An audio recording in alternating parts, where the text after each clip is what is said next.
Welcome to Flat Earth Debate Live. I'm your host, Nathan Oakley, and if you are new to this channel or you have not done so already, be sure to subscribe and hit the bell notification icon to keep up to date with the Flat Earth Debate. If you would like to support this channel, there is a super chat that runs alongside each of these shows while they are live, and a link in the info box once the video has rendered. But most importantly, if you would like to join the discussion, simply mute the page you are currently watching, then click the link in the info box to join the panel and express your views on the shape of the Earth. There are a couple of rules in the Hangout. Number one, please don't swear. If you do, you'll be ejected, and if you are, please don't try to rejoin the stream using sock accounts. You'll be warmly welcome back on the next stream. Please also share the show, as sharing the show increases the chances of a more diverse panel. So please share. And one last time, if you are new to the channel or you have not done so already, be sure to subscribe and hit the bell notification icon to keep up to date with the Flat Earth Debate. Now we are joined by Sleeping Warrior. How are you doing, Sleeping Warrior? Can you hear me? Yeah, loud and clear. All is good. I'm up at St. Bees myself today, and the weather is fantastic here. Unfortunately, it's a bit naff over the Isle of Man, but I'm hoping it's going to improve so we can get some observations done today. But nonetheless, it's refreshing, it's fresh, it's freezing, but it's a lovely day. Cool stuff. Excellent. Yeah, I published a video yesterday of you measuring the original claim. I'm sure you've seen that already. Yeah, I've seen Rumpus's comments. Have you seen Rumpus's comments? Vaguely. I can pay attention on my comment stream that's in YouTube Studio, so I don't often keep in touch with a thread because it just shows me the most recent posted comments that are original. So maybe you tell me, what was he saying?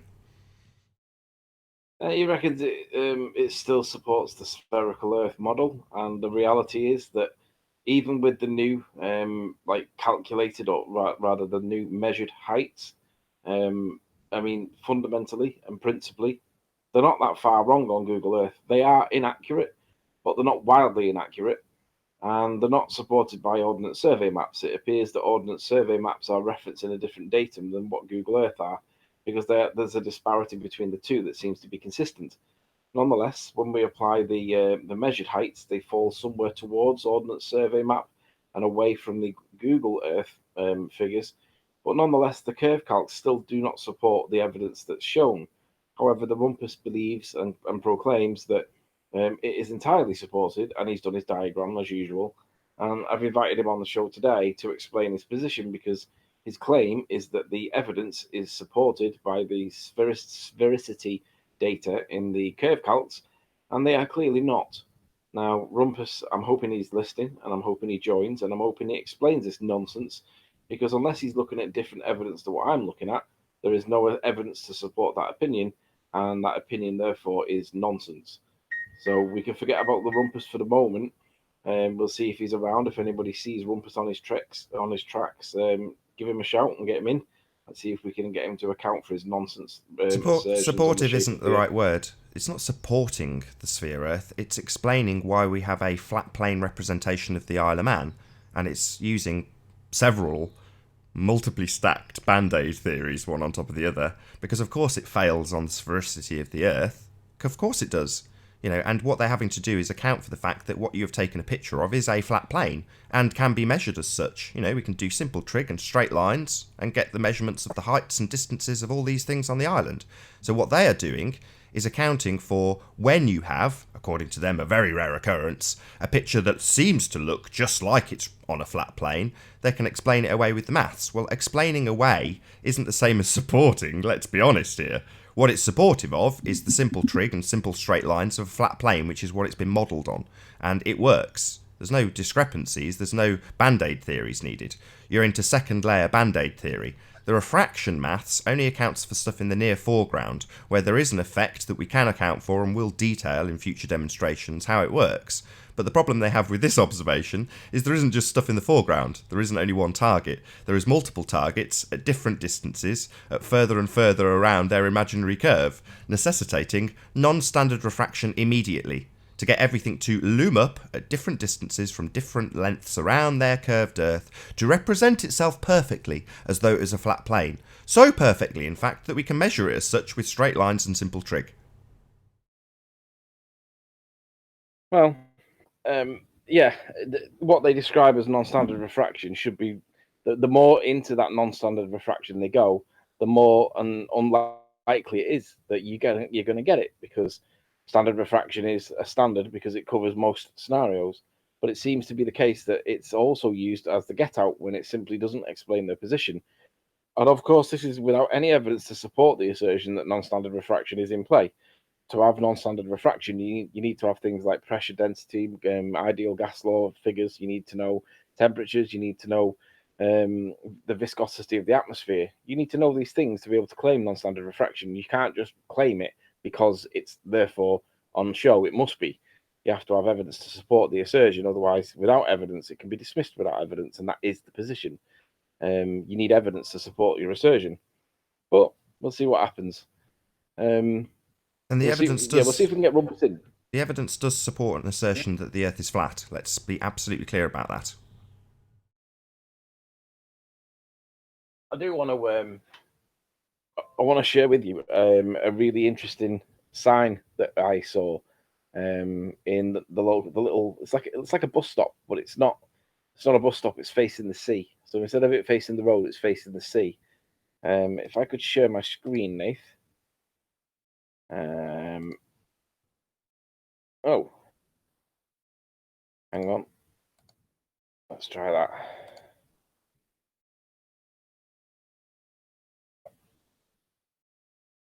Share that. And then I want. Just bear with me while I get it up. Hide that. This is about the line of sight radio transmitters, by any chance, the microwave transmitters. Sorry, say that again. Is this about the microwave transmitters that have a No, direct no. line of sight 50 feet above the sea? No? No. This Oh, okay. is far more interesting. I don't know about that, but go on. Okay, do you want to share this? Go ahead. Can you see, can this be seen? Yeah, go ahead. All right, this is in this little bus shelter thing that's facing the sea. I guess it's a viewing platform, but it offers wind shelter, so that it's like three sides on a roof. So you've got an open side so you can look out to sea, and then you get a bit of weather protection or a bit of wind protection. But it says, watch out for the orientation table along the cliff path, which is on the coast on St. Bees Head. From here, on a good day, you can see much of the fells and both the southwest tip of Scotland and the north coast of Wales.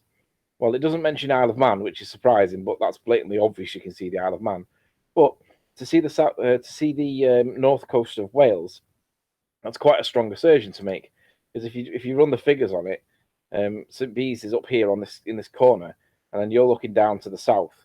And what I've done is I've just put in this is the north coast of Wales, and I've just put in a line that runs along the north coast of Wales to see what mountain ranges there are. And the highest point I can find is a figure that's around about 1,890. So just call it 1,900 for easy maths. 1,900. But the problem with that is if you do the maths on this, hopefully I can get straight back into the maths.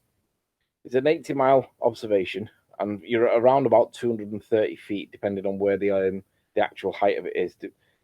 Google Earth says about 205. Ordnance Survey says about 240. Got to put it towards the 240 figure. And basically, the refracted hidden is 2,000 plus. So what it's saying is that you can see the mountains on the north coast of Wales, right? But all of it, including using their maths, should be behind, 100 foot below the curve of the Earth. You shouldn't see any of it, even with refracted hidden. Now, notice what it actually says. It says, on a good day. It doesn't say on a day with non-standard refraction. It doesn't say on a good day with slightly looming non-standard refraction hyena. It just says on a good day. It doesn't even say a clear day. It just says a good day. So if you can see the north coast of Wales on a good day, then that indicates that that's got nothing to do with refraction. It's just to do with the weather conditions on the day simply being good. Well, but the refraction on maths, Anthony, is essentially the obstruction formerly known as curvature in the bottom section of the image at the horizon. That's what the refraction maths is actually accounting for. So we're getting into the Yeah. nitty-gritty of this now on these debates, using the Isle of Man, wind turbines, various other different things that have this exact effect, easy to see and easy to explain. And they have basically figured it out, how much distance, the inverse square law, the camera, and how far it can see, at what distance, how much obstruction, formerly known as curvature, you should see. And it is actually a refraction. That is the effect. So they've co-opted these two things. The problem is you can only do that on one target. As soon as you get to the point when you're looking at different things at different distances, they are going around the curve of the Earth and being loomed up to the horizon to present themselves in perfect proportion as though you were looking at a flat plane. Now that is non-standard refraction. Now it always puzzled me why really early on in the debate, Rumpus, Paul Voigt, all these guys immediately went to non-standard refraction while we were debating about whether or not you could see this stuff at all. But they were immediately into the non-standard refraction maths and explaining how it works. The reason being, everything on the picture of the Isle of Man is going further and further and further beyond the curve of the Earth, but still represents itself in perfect scale. Well, the only way you can explain that is with non-standard refraction, something they don't put the maths up for. We only have the standard refraction maths, and standard refraction does apply to the obstruction formerly known as curvature.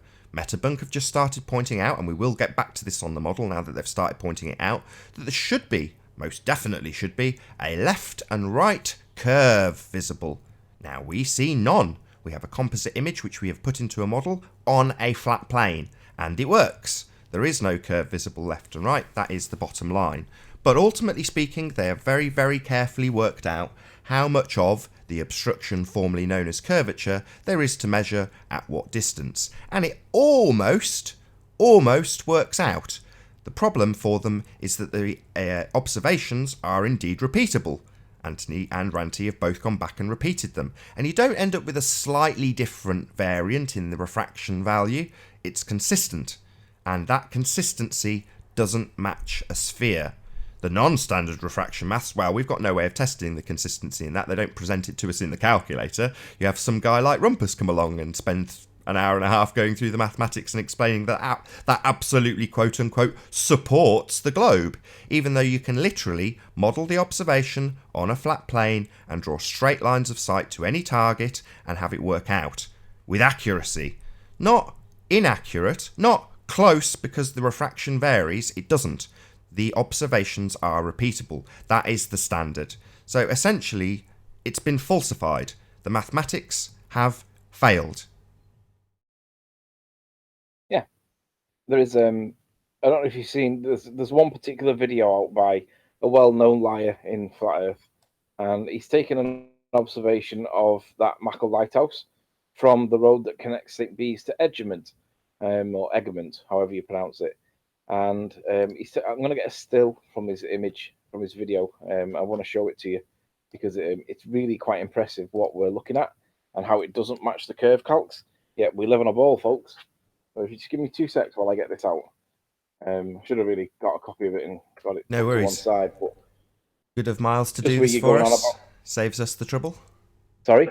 Good of Miles to do this for us. It means that Ranty can focus on getting Wales and Scotland and potentially Ireland from the same location, as it seems to be possible according to that plaque you've just shown us. I believe that Ireland is about 80 miles away, and according to them you can see Wales. So, stands to reason. Just need a good enough camera, which you definitely have. Sure. It's just with you referencing basically how the refraction is a band-aid, and it appears to be just exactly that. I'm just trying to find it. Just bear with me 1 sec. Well, it isn't. It isn't. I mean, this effect is there and is measurable and has simply been co-opted into the obstruction formerly known as curvature. And what you get on a seriously clear day, when you're very close to the horizon, and obviously with distance, even if you go higher, that line, the angle, gets more and more and more and more acute as you look further and further out. So you become closer to this band. that we have labelled the obstruction formerly known as curvature. If you get crappy weather conditions, you no longer get to see the mirroring effect. It just gets blocked out completely. You just don't see anything. That's when you get looming. You know, all these crappy terms that they've basically used to co-opt the fact that they have, in essence, demonstrated that they understand the mathematics of what you see at distance implicitly, to the point where they can calculate it. But yet they tell us in the same breath that these are exceptional circumstances and vary. And yet you can do the calculations on them. So essentially they've got very, very, very accurate calculations on things that are holographic in nature, things that are essentially not there, things that are optical representations of things we can't see, and yet they've got the maths down pegged. And they haven't. They've got it down pegged for the obstruction formerly known as curvature when you look at the bottom section of an image, i.e. a target, a single target, in the near foreground. The second you start going around the curve in any direction, it necessitates non-standard refraction to essentially loom, as they use that word, things up at different distances as you go further and further around the curve of the Earth. I do actually have a little graphic representation, so I'll let you go first, Anthony, if you found yours, and I'll dig mine out once you've done with your lighthouse from the road near St Bees. Have you found that yet? Yes. Okay, present away. I'm on it. Right, what I've done is I've had to put it into Paint because I'm on a smaller screen than normal, and I haven't got the real estate that I need to be able to make this point properly. But this was taken from an elevation of around 75 meters, and I'll show you where it was on the map, and I'll show you what the effect of it is. All right, so it's the road that connects Egremont to St Bees, and as you climb a hill, there is a little turning circle thing. No, it's not that road; it's the other road. Bear with me while I work out where. There it is. Now it was taken from this triangle here, and it gives it an elevation of around about 250 feet. And looking out to the thing that we're looking at. I'll tell you what I'll do is I'll get the distance because I don't think we know what the distance is from here. So just give me a sec while I find it.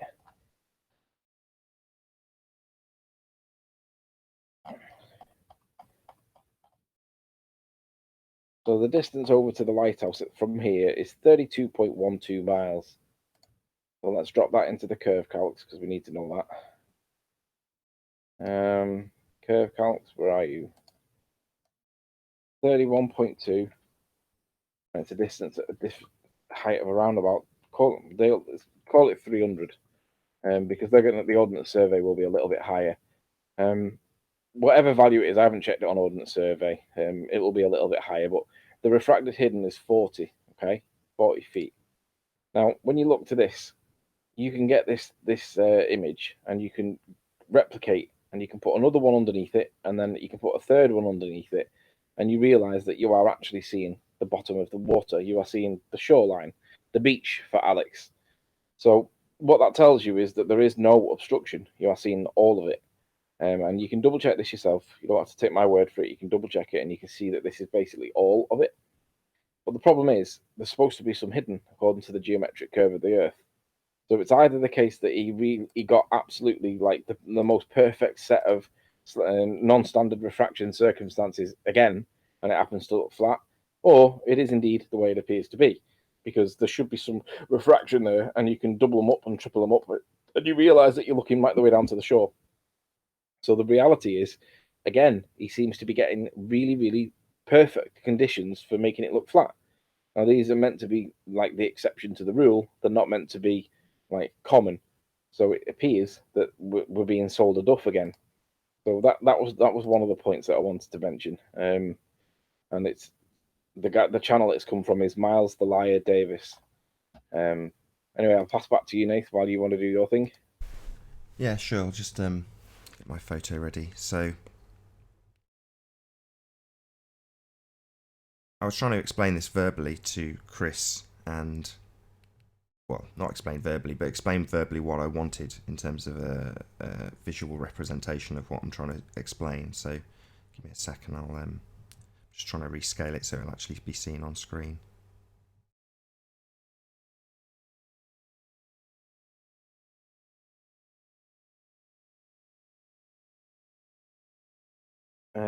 Nick has no L. Did you know that, Nathan? I did.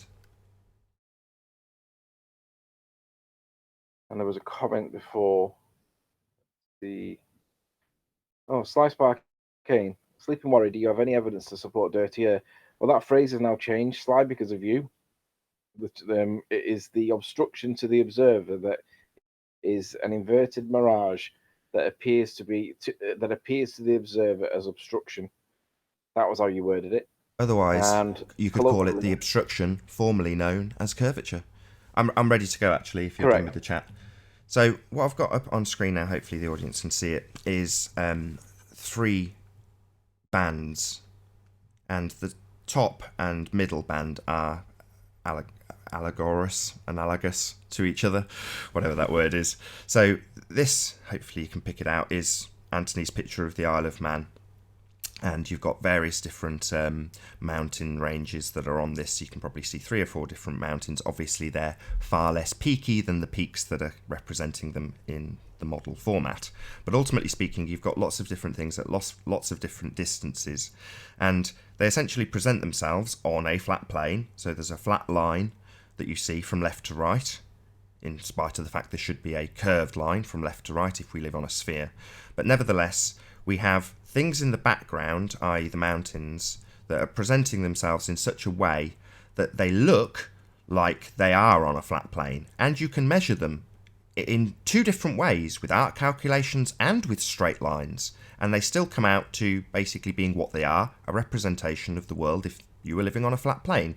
So these scale, in other words, they scale perfectly, as though you were right on top of them and you could see them with a direct line of sight, which according to the globe maths you do not have. You don't have a direct line of sight. There is things blocking and obscuring your view, and they are falling further and further away from you. Nevertheless, they still loom up to be represented in the way that they are, in the perfect scale that we get in the photograph that Anthony has taken.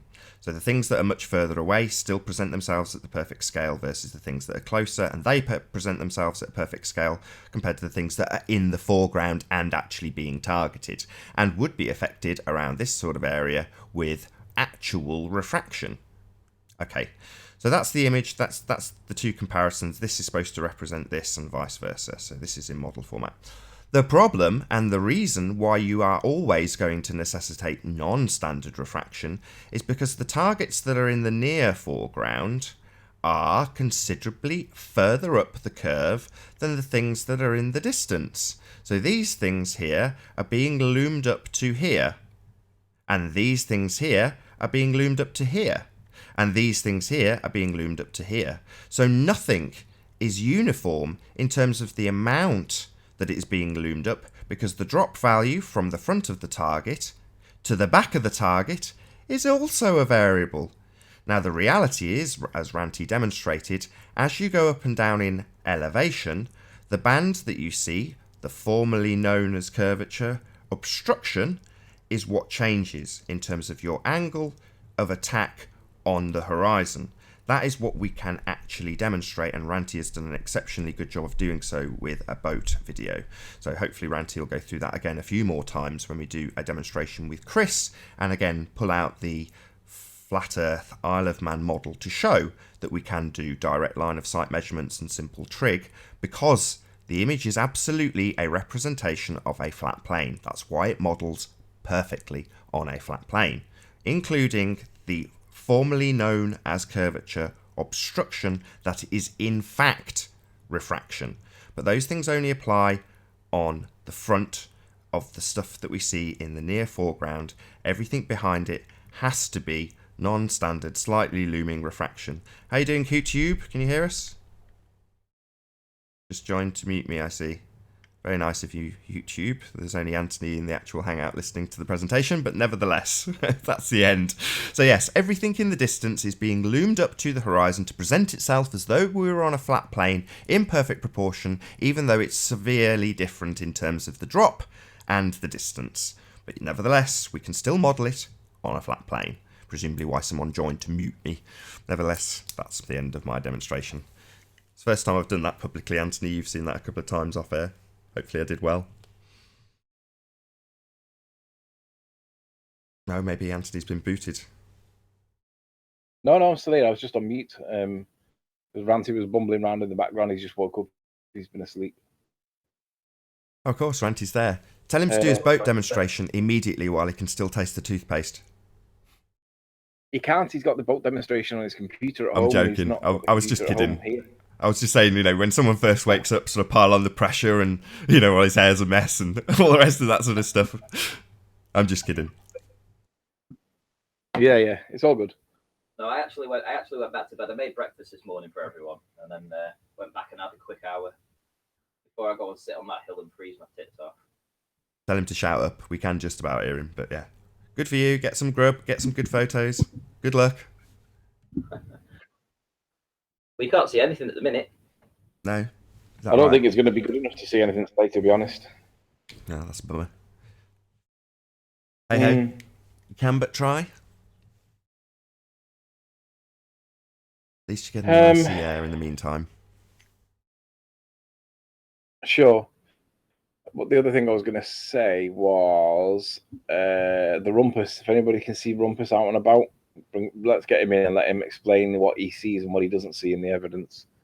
I don't think he understands how these curve calcs work. I think he claims to understand them, and I think he's going to use that influence to make you think that you understand them when clearly he has to present lies to explain what is seen in the evidence if he's going to assert that they are consistent with the curvature of the Earth, because it's black and white. It isn't supposed to be there. I mean, he can account for it with the refraction figures, as I've just explained. They have got this maths down pegged, which is something I kind of expected. They've got 500 years to get the observations down and co-opt it into the obstruction formerly known as curvature. As I say, the problem comes, and this was disclosed, so it's unfair to call Rumpus dishonest. He disclosed this immediately, as soon as we got into debate. And as I say, that was a little bit surprising at the time. Why are we straight into slightly looming non-standard refraction hyena maths and having to have it explained? Why aren't we just using the curve calcs like we usually did? Why is it that we're straight on to second level band-aid theory at the beginning of the debate?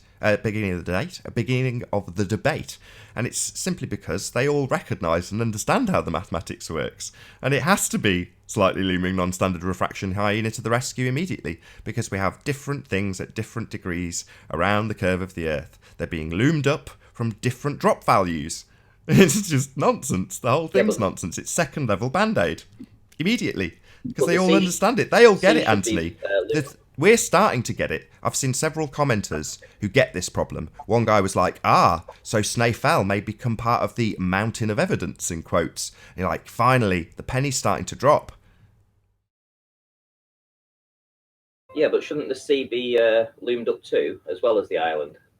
Well, that's what Miles Davis will have to argue for his observation of Morgord Lighthouse. He will have to simply claim that the looming effect is taking place on the sea below it, and looming up the sea, and blah, blah, blah, blah, blah, or whatever. I don't know how they would actually get around that one in the case of Morgord Lighthouse, because as far as I can tell, and as far as I can scale, and as far as I can check on all the different data that's out there for the height of that lighthouse and where it sits on the cliff, you can see all of it in that picture.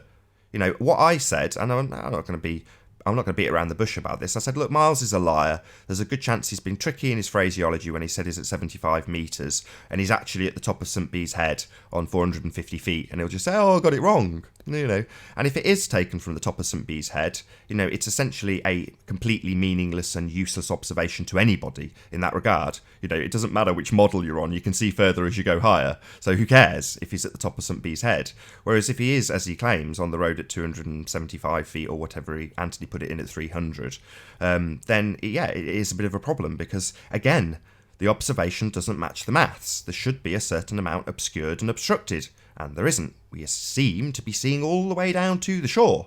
So that's a bit of a problem. But as I've said consistently, every observation is a flat Earth observation. Anthony's is particularly delightful because it necessitates non-standard refraction immediately, because you're seeing different mountains in the distance at different elevations. And the same applies to the video that I just released on behalf of Anthony when they took their measurement from the actual observation point that was first claimed about. Now, when Anthony put it in his claim and started looking at it on Google Earth, and again, I hope Anthony and Ranty will both go through this on another demonstration with Chris, labelled QED. But as you're looking at it on Google Earth, you're sort of forced into the impression that you're looking left to right along the island, along the shore. And M. Scott Veach was good to point this out in one of the comments. What we're actually seeing just left of the seashell, the highest point pointed out at 250 feet, I think it is, behind that is something that is lower in elevation, but further away in distance. It appears to be right next to it on the left, but when you actually line it up from the beach at St. Bees, you're actually seeing something that's, when you look at it on Google in close range, it's technically left of the seashell. It's going closer to what we call the nose cone, the last peak mountain bit that sticks out, that has refraction on it on the actual bulk of the Isle of Man. Well, that piece of land that on the photo is right hand side of the seashell, as I say, is further away from you, and to the left when you look at it and study it on Google Earth. It's really confusing. But the bottom line is, it's further in the distance, further around the curve, and lower in elevation. I mean, these guys like GeoStreber who just picked on the seashell. It's like, yeah, we've always said in the debates, there's a chance you should see the top of the seashell. But that's it. Everything to the right of it's gone, gone, gone, gone, gone. And it's still true to this day. Anthony's assertion was right, but for different reasons that make it worse for the globe. That is, that those things to the right of the first observation point on that video I released yesterday, Anthony's very first claim, the things to the right of it are further away than the seashell itself, which sits on the shore. Got that all through without a single stutter.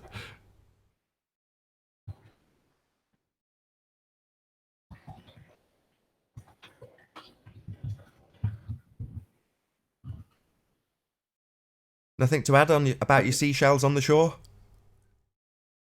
Well, Ranty was making noise in the background and I cut you out because it brought my mic in.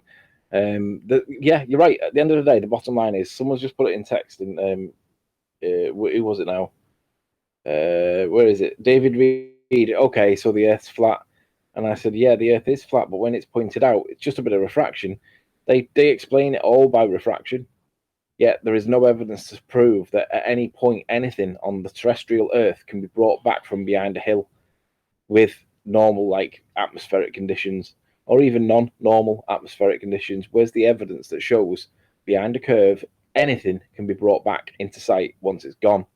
Which is why that little animated thing that someone made for you is so good, because it can't be brought back. And Nick, I told somebody to drink bleach because he had 2 subs and he was giving me shit, and I'm tired of people giving me shit. That's the answer. Sorry. So you got Paul Voigt quoting my text conversation, which was between yourself and myself, that Alex just happened to catch during a debate. So we've been looking into Fresnel zones and things of that nature in terms of the projection of light.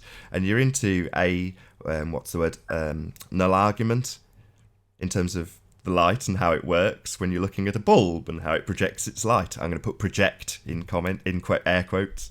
So yeah, it's a whole different subject, and the light from the lighthouse is pretty much irrelevant as it's not on, as I tried to point out to Alex. But yeah, you guys really, really want to talk about lighthouses that are flashing. Miles Davis is putting out flashing videos of little dots in black squares that are absolutely meaningless. Can't really prove anything about where the thing that's projecting it is, where the horizon is. Don't get to see any of that. So yeah, you guys, you happily go away and film your flashing lights and draw your conclusions from it. We'll go out and take pictures of things that actually exist in reality and we can actually see. Oh, sorry, that we can't really see. They're blocked by Earth curve and they're just holographic projections of things that are beyond our view and do sit at further and further distances around a curved Earth, even though they present themselves in perfect proportion as though they were on a scale model of a flat plane and can be modelled as such. All of those things are necessitated if you are a hologram fantasist, like Paul Voigt. Yeah, there was a comment there that I wanted to read and I can't remember who said it now. I'll have to go back up and have a look. It'll come back to me. That's what I was going to say. Miles Davis.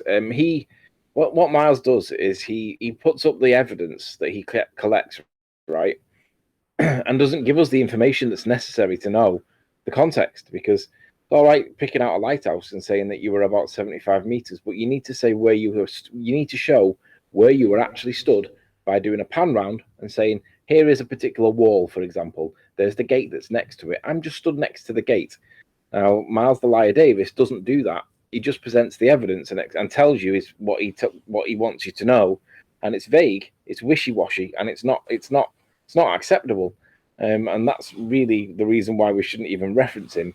But every now and again, he comes up with like something interesting, and it was interesting that he got the lighthouse at a different observation height, and again, it was not conforming to the where the height should be on a spheroid Earth. Yet, of course, his conclusion is that it supports completely the spheroid nature of the Earth, and it clearly does not. So it's They get difficult confused with, about the word. I actually think They get confused between the word supports and explains away a problem. They seem to think that when something has an issue, like no curve blocking your view, that being able to explain it away with a band-aid theory somehow supports their bullshit assertion that we live on a sphere. And it in no way supports it, especially when we've shown that the maths doesn't actually work out perfectly. And given the amount of time that you've had to actually figure this stuff out, you would expect it to work out perfectly every time. You certainly wouldn't expect to have to go to a different set of mathematics to explain why we are actually presented with an image of a flat plane. Not only presented with it, you can measure it with accuracy on a flat plane using straight lines and trig. So you guys can also coincidentally measure it, and measure it based on the fact that we're seeing it as a flat plane without calculations. So it seems that everyone's in agreement about how we should measure these images, because clearly they're common in terms of where they're presented to the point that you can get the mathematics for them. So you've got the mathematics for this very common and rare occurrence, and yet it's something that is not actually visible. Well, you guys, you're doing maths on mirages. That's what you guys are doing, and telling us that that supports your assertions that we're on a sphere. We're saying, no, we're on a flat plane and we do see this stuff. Here's the accurate measurements for it. No need for half an hour of maths. Just draw a straight line to it. Do a trig calculation. Easy. Because it is a flat plane. That's how it's been modelled correctly. And that's how it is represented to everybody when they go back and take another picture of it. Regardless of how much of the obstruction formerly known as curvature is there, I am absolutely certain that if we were to take, say, Miles Davis's model and model that, it would still overlay onto Anthony's picture, and you would still be able to do the same exact calculations with straight lines and trig. You would just say, if you were a glober, well, it still supports the globe theory, because I've got a band-aid theory to explain why nothing's being obscured in the way that we thought it was, or why nothing's where we expect it was falling away from us on a curved Earth. And that will be explained with a second band-aid theory called slightly looming non-standard refraction hyena. You know, it's such a massive shit sandwich at this stage. To swallow it, you've got to be pretty hungry. I think also it's worth noting that Google Earth is consistent with itself, and it's consistent with Ordnance Survey in that it's about the same difference each time we get an elevation, which makes me think Google Earth's datum point is a different datum point to Ordnance Survey map. And the problem is, they shouldn't be that way. They should be similar, i.e. the same. And it also appears to be deliberately confusing, so that there are 2 or 3 different ways to measure the heights of stuff, so that you never get an accurate actual place. You never get an accurate number without actually measuring it yourself. And then when you measure it yourself, you get people that change the evidence to support the narrative and then claim that that's somehow acceptable. And then nobody challenges it, but just accepts it anyway. So it gets to the point where you don't actually know any real elevations once you go beyond like a couple of feet above the water, because it appears that nothing's accurate, and it seems to be intentional. And it's like, they don't want you to know what elevation you're at in case you start doing observations. It seems to be deliberately inaccurate. That's my view on it. Not deliberately inaccurate. It's just referencing different datum points, and those datum points are accurate so long as you only use them as a starting point. You know, that's what they do. So when they take a datum reference point, they, you know, find out where their local marker is, measure how high or low above that they are. So they're not getting an actual representation of where they sit above sea level. Why would you use sea level? It changes. You know, we should just have an exact height of everything, but we don't. We have datums and reference markers. Well, that's where they've hidden the deception. You know, that's why it's different for different values. But as Chris pointed out to me, so long as you use the same datum on both sides, it doesn't matter. So Google Earth on one side, Google Earth on the other. Simple. Yeah. It's about the differential. So the way he explained it to me was if you've got a bridge, a concrete bridge that is perfectly flat between you and Morgold Lighthouse, yeah, and it's physically immovable but perfectly flat, what you are actually measuring is the differential between your height and the height of the lighthouse. How much higher or lower than that bridge is the lighthouse? And let's say, for the sake of argument, you put that bridge at 1,000 feet in the air, the differential's still the same. You know, your observation would be at minus 1,000 and the lighthouse would be at minus 900. You know, in other words, it's slightly higher. Therefore, the differential remains the same. So that's why I was adamant that you must use the same reference points, and got very stroppy when they started going to different reference points and insisting on measurements on one side and Ordnance Survey on the other and all this kind of stuff. You know, it's just not the way it's done. It was perfectly acceptable in the first place to use Google Earth, and Google Earth is used by many in industry to get their measurements, to check lines of sight. It's perfectly acceptable because it references a fixed datum, and the datums are going to match within a local geography to the point that they can sell pro packages to people who are using this stuff to make livings and build things. So it's not like it's a useless, inaccurate tool. By the same token, as soon as you zoom out and you're not doing plain references, which is what you get from Google when you zoom in, you look at things with curves going around balls, and none of it makes sense anymore. You go up to 30,000 feet and you see a curve in the air that you don't see ever. You know, that's the bottom line. But when you go into their plain view, essentially it's just like the Ordnance Survey. It's a flat representation of reality. That's what Google gives you. And it has to be, because that's what we deal with. That's what the world is. The world is flat.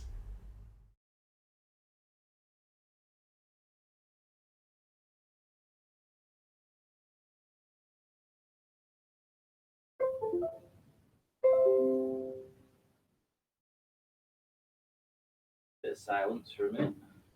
Yeah, I'm just plugging in a phone, make sure, because I'm on mobile data, and I'm connected through a phone tether. I need to make sure the phone doesn't go flat and that it's still got a good signal. I was just relocating things. Yeah, it's amazing how many times you've been back to St. Bees. It's just because, like you say, when you've got such a golden little gift, it's worth the trek, isn't it? Yeah, we should not see this at the mountains on the north coast of Wales, but by a sign put in that little hut tells you that you can see it right under your nose, and we can see it. We're not meant to be able to see that. But it doesn't say that you can see the mountains. It says you can see the north coast. It doesn't talk about the mountains. So we're assuming that they're talking about the mountains. They could be talking about much lower than that. Let's see what it actually says. Right, it doesn't matter either way. As soon as you can see more than one target, you're into slightly looming non-standard refraction. Oh yeah. It does say the north coast of Wales. That would mean the beach, Alex. It doesn't say mountains. It could reference much lower. It says the north coast. We'll have to find it for ourselves, won't we? What we need. Yeah, dirty air's been superseded to those in the chat. It's now called the obstruction formerly known as curvature. Shout out Slice of Arcane.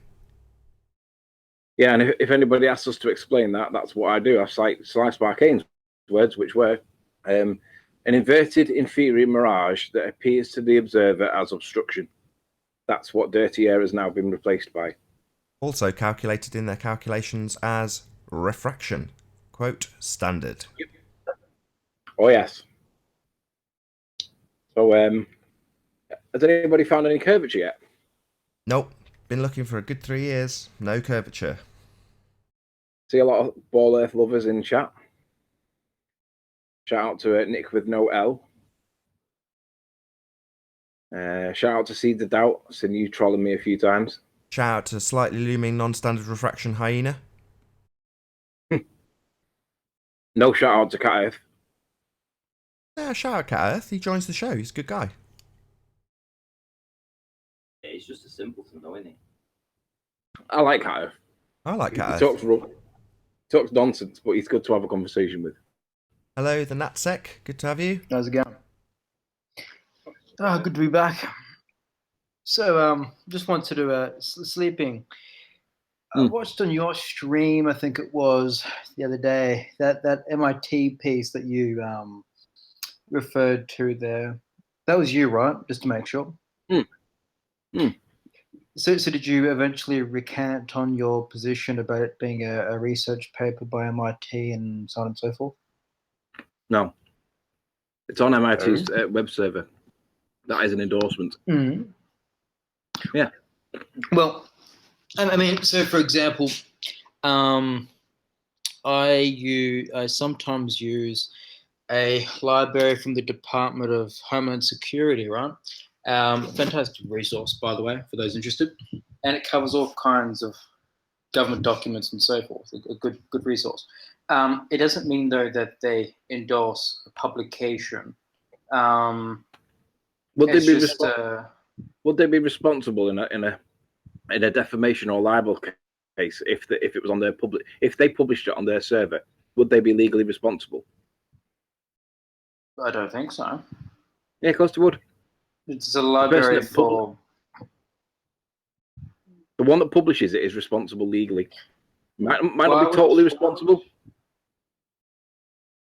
I don't think it was originally published there. It might have been published elsewhere, but that particular one was on their servers. For example, I don't see why MIT, which is quite renowned, would have a study that does cite wiki entries in its reference section, or as the other bloke pointed out yesterday, I have to high-five him for that if I could. Forgot his name though. It also pointed out like it doesn't correctly label certain graphs and things like that. I first assumed when I was going through it that it was a draft, but I couldn't see a marking of a draft anyway, so I was a bit, hey, how you going? So you do think it's an actual research paper, despite the title mentioning a high school? I think it was a high school. Nathan, is it me or is he breaking up? I think it's Can just you hear you. me good now? I think it's just you. I'll turn off my... I mean, I agree with you, the new guest, Natsec, or whatever you're called. Because, yeah, we got the citation wrong. And in my case, I didn't understand what, quote, paper meant. I'm happy to admit ignorance in that respect. I'm not an academic. So, I got it wrong, and I conceded it immediately. Whether or not Anthony has, I don't know. But what I would say is Anthony's absolutely correct. Publish and be damned. Well, it wasn't published through any of their journals. That's the thing. So if Do we you have to define the word endorsed published? Do you know what published means? Do you know what published means? Yeah, when I'm referring to published, I'm talking about through an actual journal that's owned and run by MIT, for example, right? As some universities have their own journals. So it wasn't put through one of those. It seems like in this particular case, it was just on a library system that they have, but not published through one of their journals. Okay, so can I give you an example? A couple of days ago, Natsec, a guy from Ferrari tweeted pictures of the latest 488. Now, it wasn't due for publication until the following day. Are you saying that because they weren't through their journals and their means that those photos weren't published? Well, I'm not familiar with that case. I can't speak to that case. Well, I'm giving you as an example. I'm giving you as a specific example. It's preposterous to suggest. It's preposterous to suggest that when something is published, it's not in fact published because it doesn't meet the definition of the person who would prefer it as published through their means. Publication means it's published. That's it. Yeah, but when we in academia, when we say publication, we're talking about, say, through an actual journal. In this case, it wasn't. It wasn't through an MIT-run journal. So what? Right, let me re-ask you the question. Let's say that the paper in question was a homophobic racial slur against black people in the 1950s or something like that. Something really contentious that was going to get them in a lot of trouble. Do you think that MIT would be A, responsible in part, or B, exonerated? I don't know. I'm not familiar with the legal matters in that area. I've just told you, publish and be damned. That's a nice catchphrase, but if you're not familiar with the law... It's not a catchphrase, it's a fact of life. If you publish something, let's say I publish something that's incredibly incriminating for someone else, and you republish it, you are still publishing it. I'm not familiar with the laws in that regard. So we're talking about MIT, which would be the Americans. I do have reasonable to doubt that you'd be familiar with their publication laws. Again, I've reasonable belief that you don't. But could you actually cite some legal lees on this particular issue? I don't know. But again, it wouldn't be an endorsement. MIT probably isn't even aware that this is on their system. I don't know how that particular library thing of theirs works, right? If it would have this on there, I don't know why it is. It's rubbish, it seems. I'm not familiar with all the math used in it and so forth because it's not my forte in the particular instance and the physics behind, refraction and all that fun stuff. But just for the very fact it looks more of a draft than a final piece, it tells me something. And again, it's not an actual research paper. It's done by a group of Sims high school students. Not the bastion of evidence you should bring to bear on a science topic. All right, let me re-say what Nathan's just said in a different way. Nathan's used the phrase publish and be damned, and I'm going to say it in a slightly different way. Publish and be damned. Do you understand what that means? If you don't get it now, you're never going to get it. Young Philip. Can you hear me? Yeah, we got you. A bit loud, but we got you. Oh, sorry. Let me try and adjust that. Wow.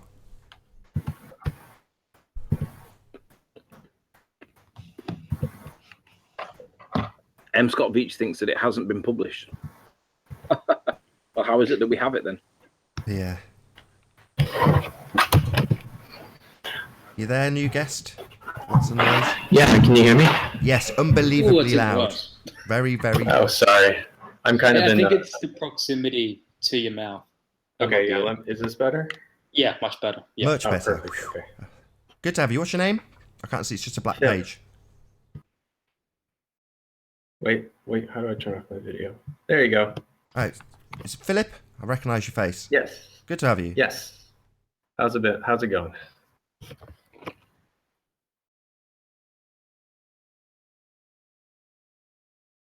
Sorry, my internet's kind of bad. You're the only one. I'm in fucking Australia. It's horrible. It's fucking horrible. But yeah, so did you have an input on this issue? I like to swear. So, this MIT thing. So, I mean, the work looks fine, but it's not like publishable in a peer-reviewed journal. I mean, Basically. but I mean, I think the information in there is accurate, at the very least. Like, I've looked at it myself, and I don't see anything like glaringly wrong.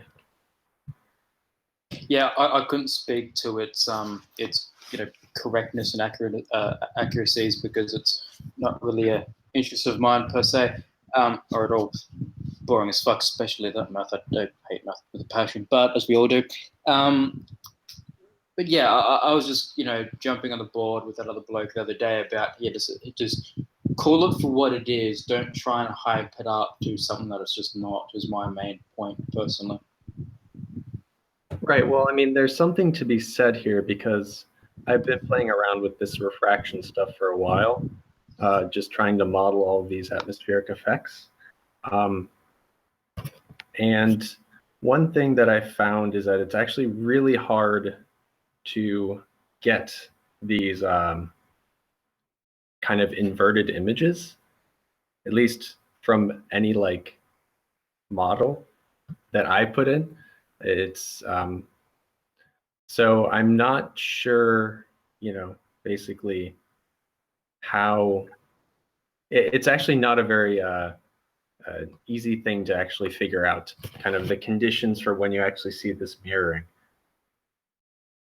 Do you do this as a hobby or professionally or? Well, yeah, I started following this thing for back in December, I guess. And the whole refraction thing was actually very interesting. So I'm a physicist by trade, and so the tool sets that you use are actually very similar to how you actually model this stuff. So yeah, it's pretty interesting. So, but it's basically a hobby. Oh, I see.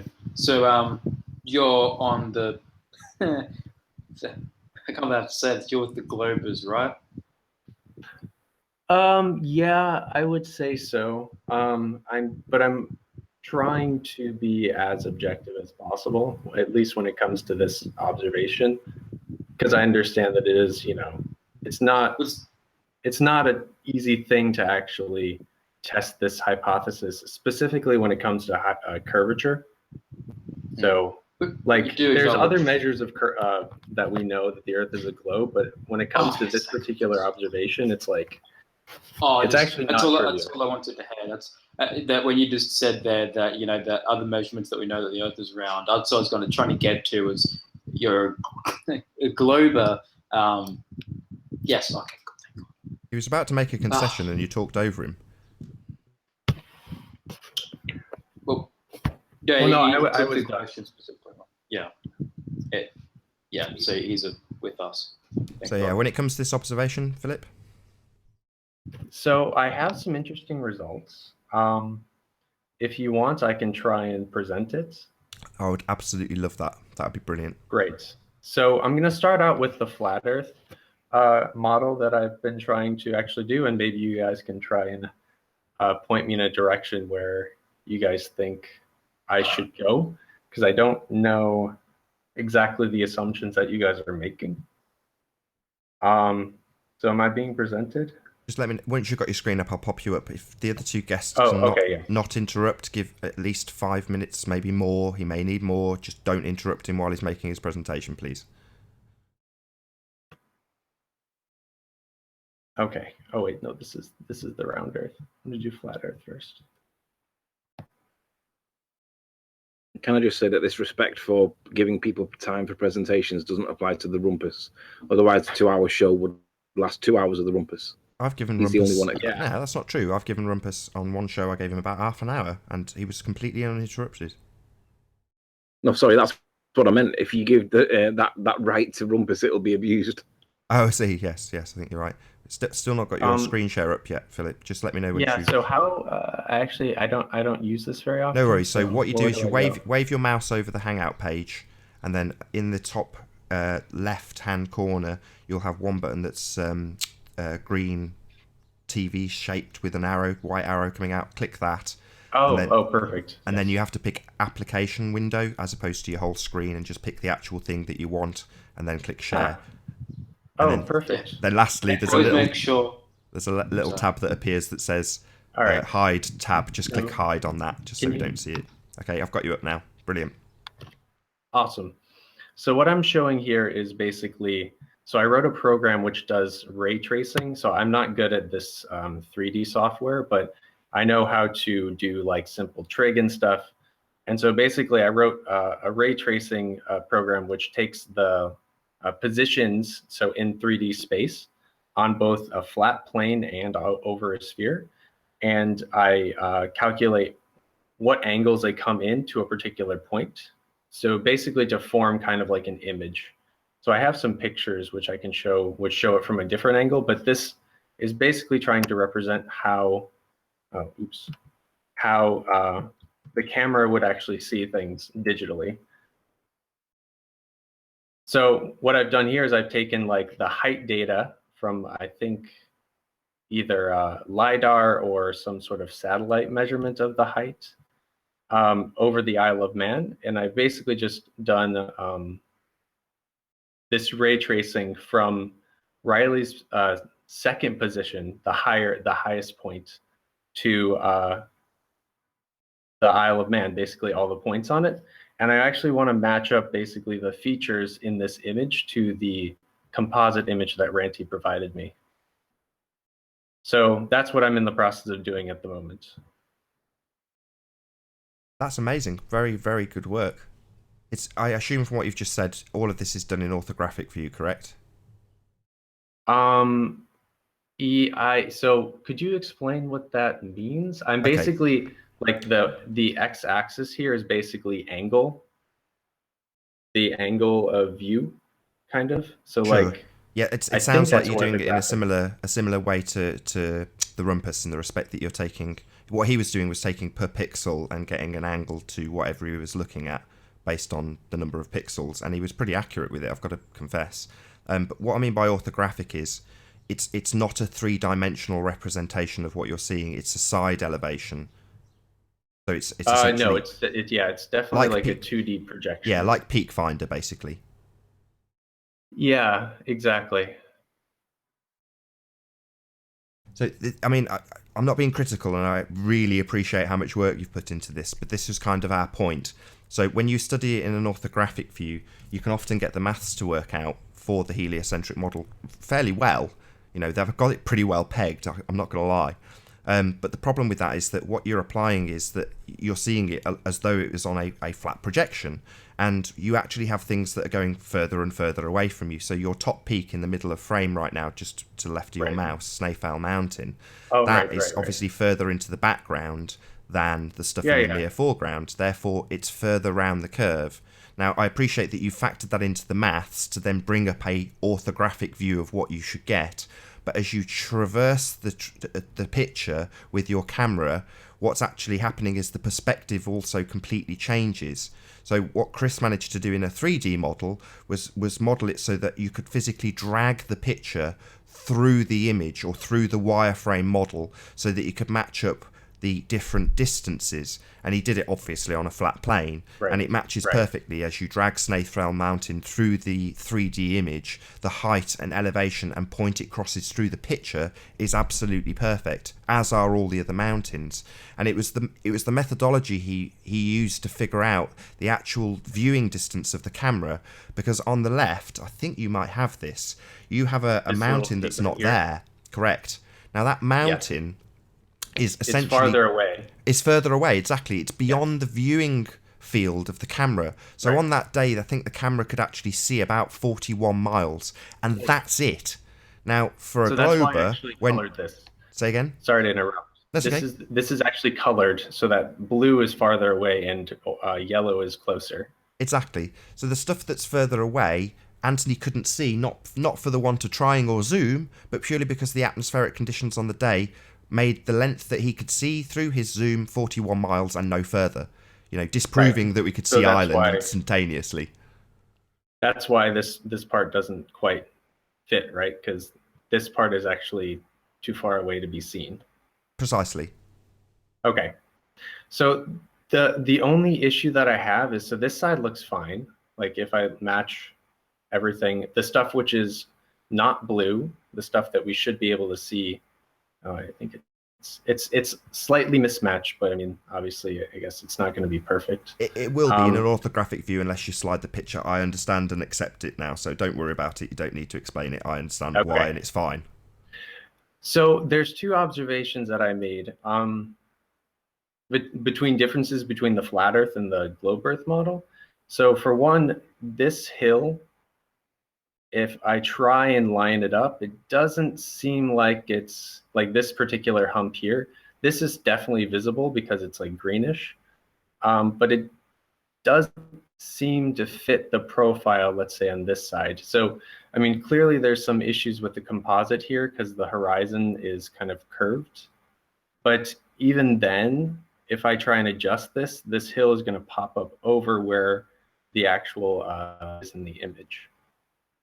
So I'm not sure if this is due to the projection or what, but I mean, that's just one thing. It's both. And another thing I noticed... It's both. Can I just answer that because I'll forget. I'll lose track otherwise. So the answer is both. So the composite's at fault because it's not curved.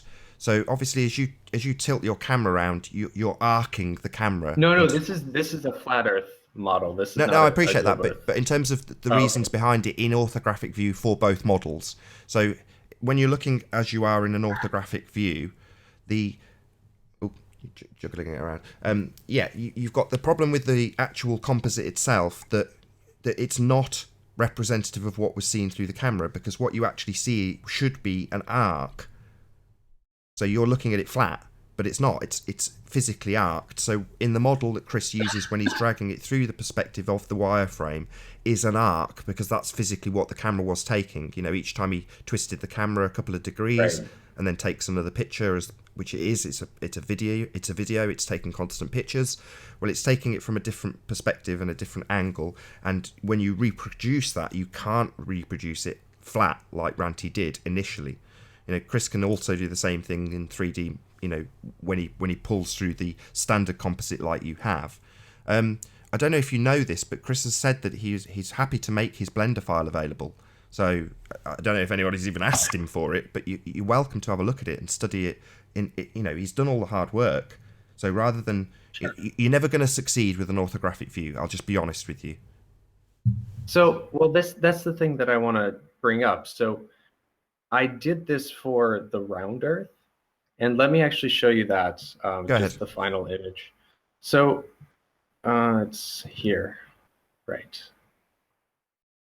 So in my model, I actually include this refraction. So this, and the point is that I can actually mess with the temperature and the pressure and all sorts of things to actually adjust for the refraction of a particular day. And so what I'm showing here is basically 4 different images. Okay, so the top is, again, this the raw data from my program. And here I put in red basically stuff that would be hidden by the curvature. We're not seeing the new image, I don't think. Oh, sorry. Oh, I need to switch the thing on Google. Yeah, I was hesitant to point it out in case I'm colorblind. I didn't know which colors you were talking about. Thank you very much, Natsek. All right. Yeah. Thank you. I switched things. So let's go to application window, and here we go. Okay, can you see it now? Yep, brilliant. Brilliant. Okay. So the top image is my rendering, again, in this orthographic or non-orthographic projection, however you want to say. And the red is basically would be the horizon on the globe. And like I said, this is actually including refraction. So it's true that all of this land that you're seeing is being pulled up by the refraction, just by virtue of the atmosphere not being uniform in density. Hang on, does that mean that, hang on, could you just rephrase that? Did you just say it's true that all of this land that you're seeing is being pulled up because of the refraction? Is that what you just said? Yes. If I look at the light rays which are coming in, they're being pulled up as well as the stuff near the bottom. So like you guys have said in the past, like this entire, basically, if you let me, I will actually show you kind of some side view pictures of what the light rays are actually doing, but this is just a projection, showing what the camera would see. Hey, Jazzaconda, can you hear us? Just give Jazz a couple of seconds. He usually takes a little while. Just while he's sorting himself out, Philip, did you see my example earlier with the side view of the mountains falling? I tried, but my internet's really bad here, so it was cutting in and out. No worries. I mean, I did exactly what I'm hoping will be similar to what you're going to do and present a side elevation of the mountains, obviously falling further and further around the curve. I'm hoping yours is even better. Yeah, unfortunately, I don't have the side view of this image, but I have kind of an example of what the rays are doing, the refracted rays. Fair enough. You carry on. I'm pretty sure Jazz is... I'll just double check that Jazz is with us so we don't get any further interruptions for you. Are you there, Jazz? Can you hear us? Yeah, no, I can hear you. Can you hear me? Yeah, if you can just give Philip just a couple more minutes just to finish off his presentation. Sure. Oh, yeah. I'm really close to being done. Brilliant. So basically, what I did was, again, line up the composite. So here's just the raw composite. So as you can see, you don't really have this issue of that hill that was over here. Remember, that was up above this thing, but because that's actually behind the curvature in this projection. And the horizon actually seems to match up pretty well. It's not perfect per se, but it's hard to know what's actually due to the actual composite and what's due to me just not matching it up very well. And then on this side, you see, because of the horizon not being straight, there's some disagreement here. basically. And then again, the important thing, because this is definitely Riley's claim, is that this land over here, which he says shouldn't be visible, according to my calculations, is actually visible. And finally, just to actually do a fix, just to make sure everything lines up, I actually just took this stuff and rotated it and put it so that the horizons line up, and lo and behold, it seems to match pretty well. So I did it on this side too. In one respect, you've come to similar conclusions than we have in terms of how the refraction works on this bottom line. It was the red zone in your first image that you showed. I did actually see it as red. So yeah, I think we're going to be explaining similar stuff in terms of how the flat plane model works. But this is the problem when if you go back over to the land on the right.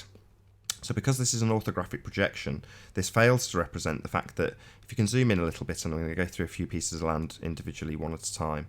So where you've got your white line drawn on the first piece of land, keep going left. Keep going. There you go. This line. Oh, this thing, yes. Yeah. Yes. So we dubbed that the seashell. Yeah. And that's, according to both Google Earth and Ordnance Survey, about 250 meters high. Now, the stuff just left of that. So I'm going to have to. You may not see this because it's my mouse for the audience, but this ends around here in terms of its actual land mass. And you can't see what I'm drawing, but I'm making it on my screen maybe 2 inches either side of that white line that's drawn through the middle of this seashell. So that's essentially how big that piece of land is. The next curve is something in the distance. It's further around the curve and it's lower in elevation. Right. And that is a consistent theme as you go further and further right. This piece of land is further behind still and further behind in drop value. Yes. But this is never, ever going to be represented in an orthographic view. But that's the point. So I traced... So, okay, I understand the orthographic view. There's an issue with maybe putting the whole composite together. But when it comes to like a small frame like this, the smaller the frame is, the more accurate there is, the more accurate you see between an orthographic and non-orthographic projection, right? No, because the angles are so small that you don't actually notice the fact that there's a curvature happening, like curvature at the sides. Sure. What I'm trying to explain is that what you guys call curvature / obstruction has been carefully mathematically calculated, and you said, well, it actually works out pretty well, pretty close. Now, we're at the fine details where we're saying pretty close isn't enough, but you're right, it is still pretty close. Not perfect, even though you've had a very long time to work this out. But the bottom line is, when you represent it in orthographic view, it does not take into account that you are dealing with different levels of refraction as you go further back in the image in 3 dimensions. This is a 2-dimensional representation. My program is doing that. Sorry. I just want to clarify that this is actually calculating the trajectory from light rays which are behind the curve. Sure, but it's curving them back beyond the observer. Sure, but you're then accounting for non-standard refraction bending it from behind the curve of the Earth, correct? Yes. So your program, so your program incorporates the next level of Band-Aid theory for it representing itself as though it was a flat plane, which is non-standard refraction. So you have 2 things at play.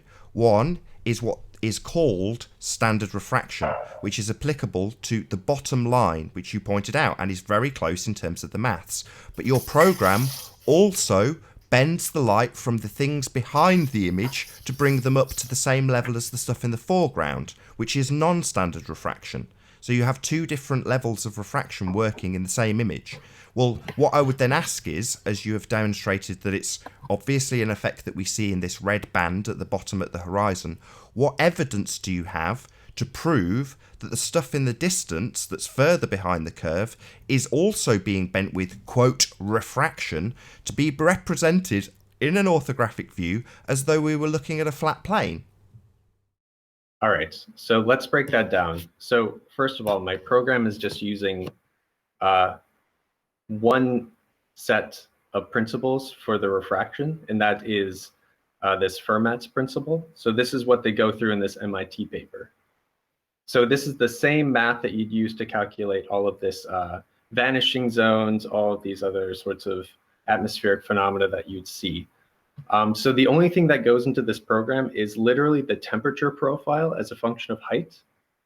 And that's basically it. So from there, you can actually calculate the density and the index of refraction of the air as a function of height above the surface of the Earth.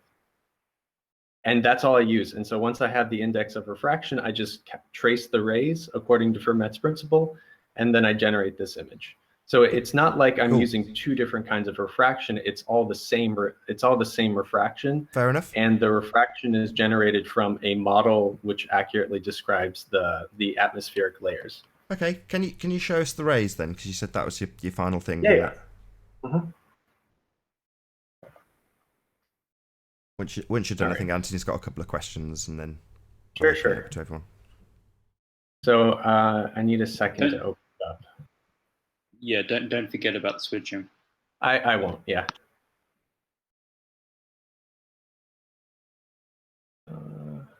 Open the link. And the nice thing about my program is I can do it for both. I can try and actually model these weird conditions where you get like vanishing points and stuff like that. But I haven't really had a lot of time to play with it, unfortunately. But, you know, something that I want to try and look into. Hey, Alex, how you doing? Hello, it's me. Looks like me. Hello. Okay, so I need to close some windows, otherwise my computer will actually.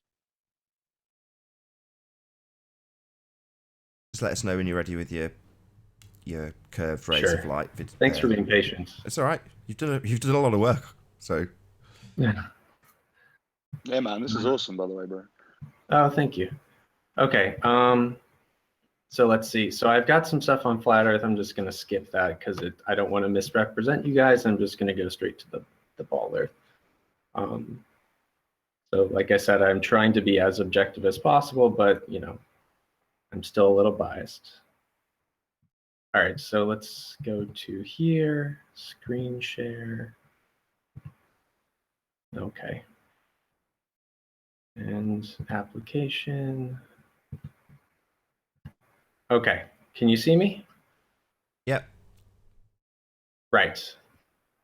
So this is basically an example of what my code is doing for single light rays. So, I mean, there's a whole bunch of stuff here which you don't need to worry about. The pictures are the things that are really interesting. So this is modeling the refraction. I can input things like the tide height, the distance to the target, or how far out you want to look, the height of the observer, and then I can enter things like the temperature and the pressure. So here I put in, let's say 20 degrees Celsius and pressure at 1 atmosphere. And so this is a distance of 31.3 miles at an observer height of 106 feet. And tide is not really important for this picture that I did here. So basically you can see how much of a difference this refraction can actually make in terms of how much far down you can actually see. So this green line is the geometric hidden value. So at, I think it's 233 feet is kind of, if you plug it into this curve calculator on Metabunk, you should get something exactly like this. But one thing I've noticed is that the Metabunk calculator actually predicts a fairly small amount of refraction. So you know this this 7/6 R that they put in. So my program, I can actually calculate the effective radius that you see, and 7/6 is 7/6. Oh, sorry. 7/6 is actually fairly small.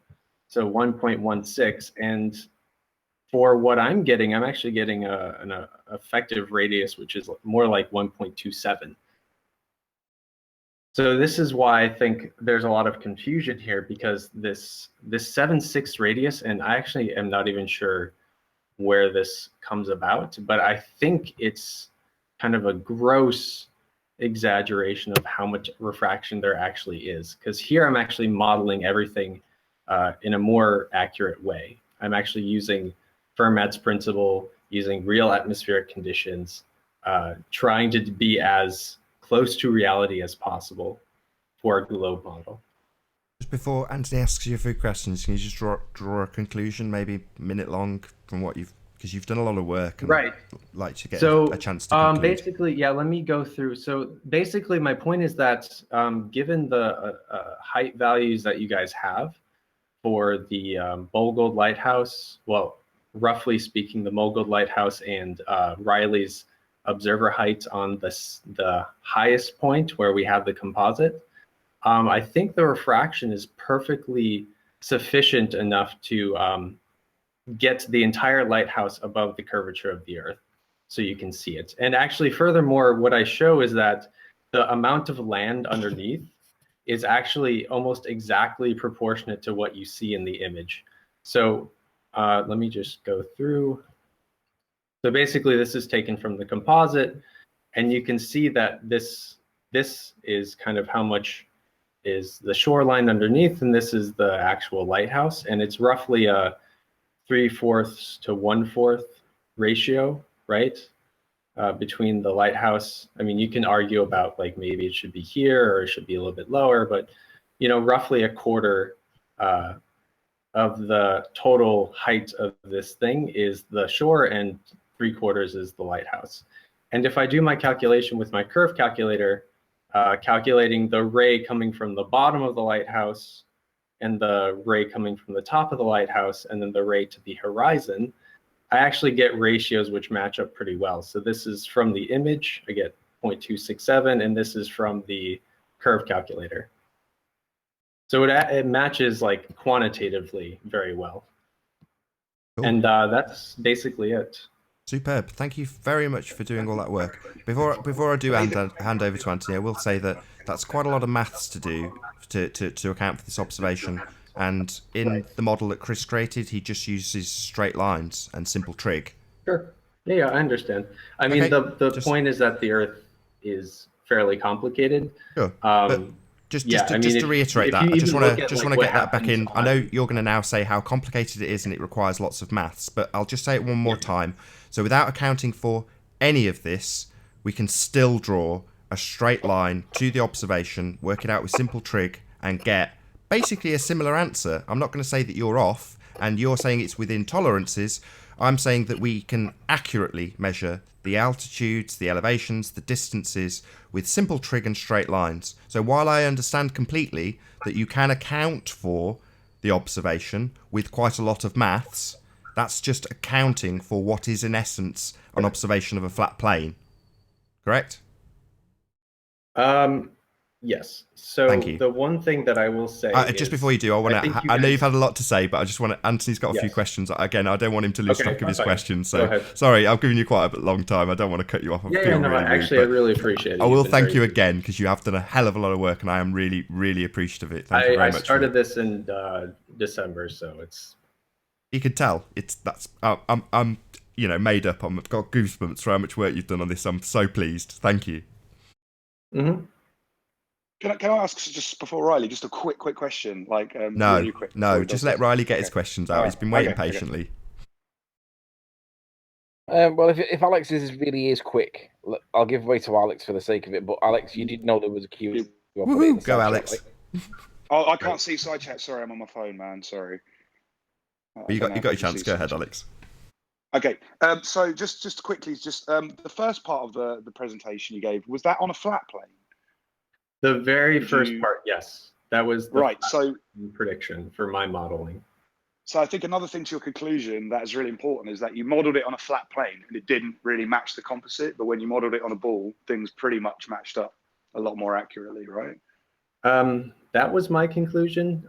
Nathan is probably going to come to a different conclusion, I imagine, because of our discussion about projections and stuff. But right. yeah, that was basically that's why I actually came on here and asked for some opinion, because I spent a good while trying to match up the composite and it just didn't work. But really, the globe composite was really simple to match up. I was actually quite surprised at how easily it matched. Well, that's what I was trying to tell you the other day, Nathan. That's the end of my point.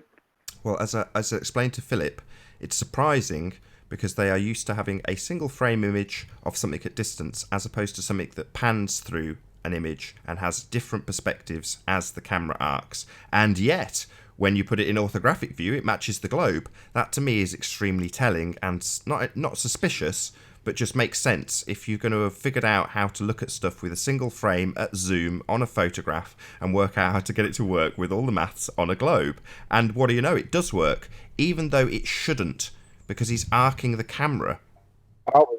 That camera arc is not going to make that geometry fit, even if you arc the geometry. Oh, right. To match Well, the camera as arc. I So will you point say- out, Wouldn't fit- Alex, wouldn't you fit had on your the flat say. model. I'm going to let Anthony Sorry. get his Okay, points yeah. in. Philip's just Yeah, go ahead. conceded. And then I have a Literally question just for you, conceded Nathan, that this after does that. this does work on a flat plane with simple straight lines and simple trig. That is a fact. Now you can account for. It never matched on Chris's model. Alex, Never. why are you constantly interrupting? You're very triggered every time you join. Oh, okay. Yeah.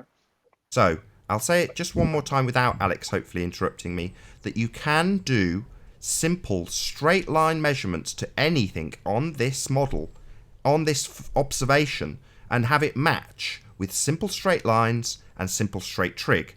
Philip has just demonstrated that you can get very close in an orthographic view, in fact almost too close considering that the camera has taken an arc when it took this image, when composited.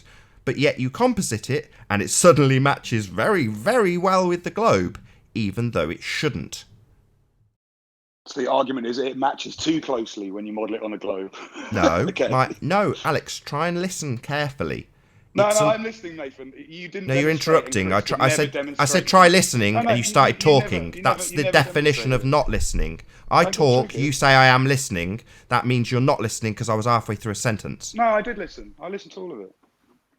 But you apparently don't hear it. I'll as you try it listen. once more You just said for it Alex's matches too benefit. I closely. don't mind Did I not hear reiterating it? the same point for the dumb people because it means that the other people who are on my side of the fence that are flat earthers, there's going to be equally stupid people that don't get it on the flat earth side, Alex. So I don't mind explaining it several times to you, even though Philip has don't mind literally explaining. conceded this point at the end of his presentation.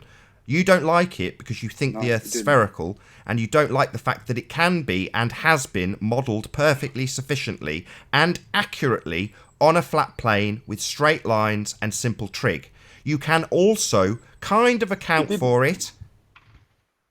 Was that Alex interrupting me? Seems so. No. Okay. Well, And why did you unmute yourself? He literally just unmuted the whole unmuted time. himself just so he could snigger and I've interrupt been my unmuted flow. the whole time. Oh, okay. Whatever. Right, Alex, last warning. I will explain it again because you have consistently disagreed with this point, which has already been conceded by someone considerably more intelligent than yourself, who has put in a considerable amount of work, has received kudos, and now you're tarnishing that by literally disagreeing with the whole point he's made. Yes, we all concede that you can mathematically account for this. Not better.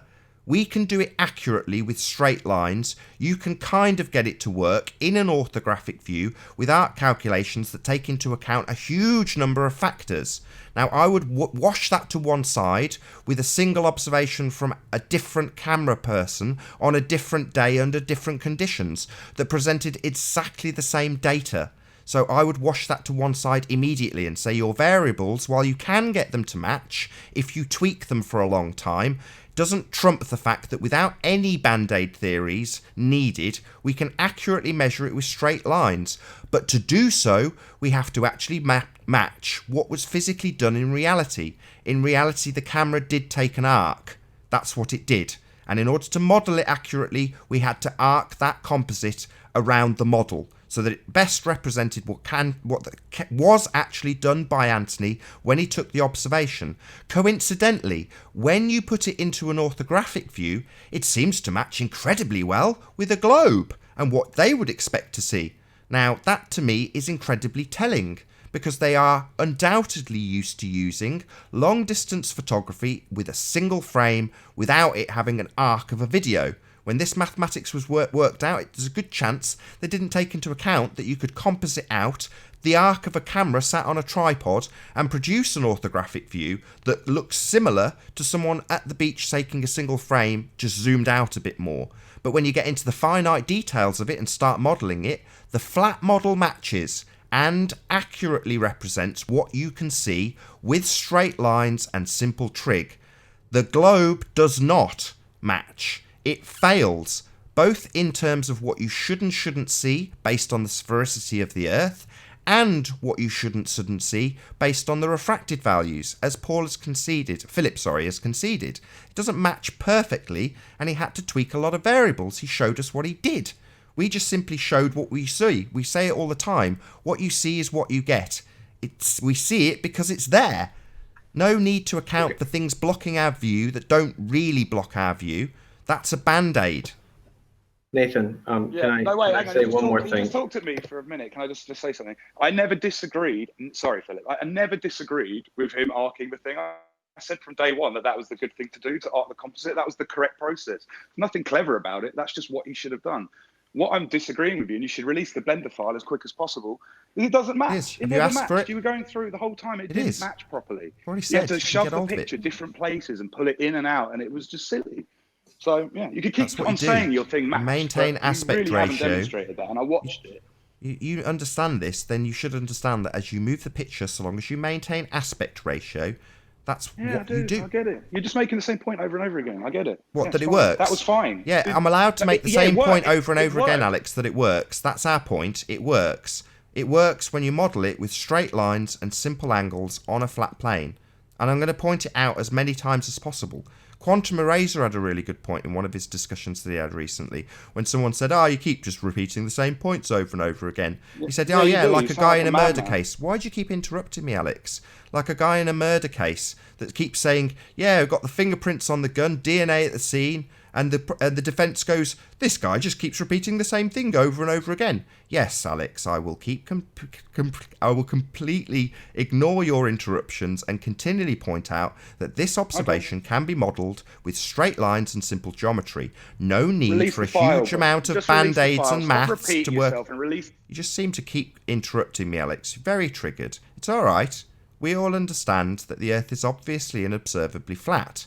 Now, while you guys can also go around trying to account for it looking completely flat and modelling perfectly in a flat plane, you don't like it and it triggers you. Sounding very triggered, Nathan. Yeah, you are. Can I interrupt for a wee bit just with some go ahead, Josh. It's good to have you here. But we have actually had a question in the wings from Anthony while Alex hijacks the show to stop a point being made that we can model this observation with simple trig. It wasn't really my fault. It was kind of your fault. Well, he let you have way for a brief moment, but you've taken quite a long time to obfuscate and you the got point. triggered about it, didn't you? So. Me, no, I'm perfectly calm. You seem to be continually interrupting Alex, but it's okay. You go ahead, Anthony. You had a couple of questions for Philip. Would you mind pulling up the 3-layer image that you had on screen again? Yes. Which one, flat or round? The one where you had all three, like in like a layer of a sandwich. It was like I had yeah, there should be 3. Is this the one? But was it the one with the round Earth prediction or the one with the flat Earth prediction? We'll start with the flat Earth one. Sure. Okay. There was something that you actually spotted that I want you to restate what your position is, because I either misheard you or you said something that was really pertinent, and I just want you to repeat what you actually said, so that I understand what you said, because I might have misheard you, and if I did, I'll move on. Okay, can you see my screen? Yeah, Anthony. Sure, just zoom in and move over towards the left-hand side of the screen. Yeah, go left. Okay. All right, so just pull it more to the right. Right, so stop there. Okay. The peak that's peeking through in the background. Yeah. What did you say about this peak? So just put your mouse over it so I can see that you're on about the same thing. So what Nathan said and what I can kind of understand and agree with is that this peak could be on a flat Earth too far away to be seen. Now, if you go to the same part but on the round. No, on a flat Earth, right? Now, things on the flat Earth can't be too far away to be seen. That's the whole point.